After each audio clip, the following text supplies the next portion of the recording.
very pertinent to the day-to-day functioning of the cardio-oncology clinic that I participate in.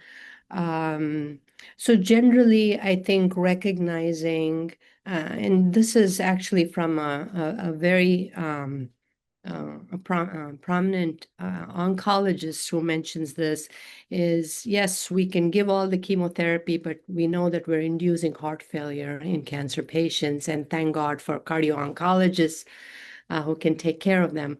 And if they need more advanced therapies, we'll send them to you for them. So thank you for that. So I think recognizing that when we see cancer patients or we encounter that they are at risk for developing some heart issues, either weakening of the heart muscle or I mean, it's not 100%, but at least they are at risk for developing heart disease. Um, and if there are risk factors, to optimally manage and control the risk factors before embarking on the cancer therapies.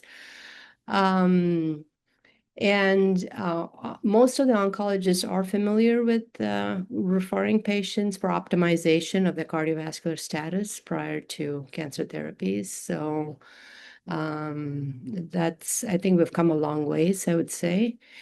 Clearly, quitting smoking should be on the top of the list. In addition to adopting all the healthy habits that we have talked about so far. In terms of surveillance, I think most of the expert consensus has been after completion of cancer therapies, either after completion of radiation, chemo, all the necessary treatment, to obtain start with an echocardiogram to assess and get another baseline assessment of the heart function to make sure everything looks good. And from then on, I think it needs to be tailored. So people who have, folks who have received radiation therapy, most of the effects of radiation therapy is latent, so many years out.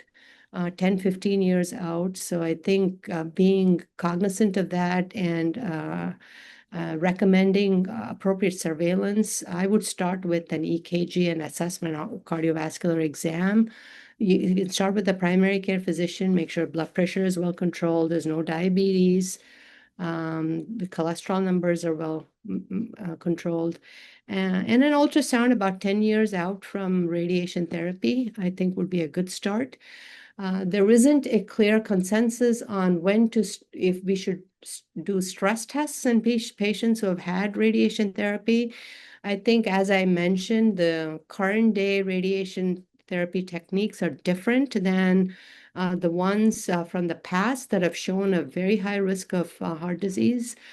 So with the modern day techniques, it's unclear what the risk is. But certainly, if there are symptoms of heart failure, fluid buildup, edema, shortness of breath, chest discomfort, I think it would be prudent for the individuals to seek medical care and have an assessment done.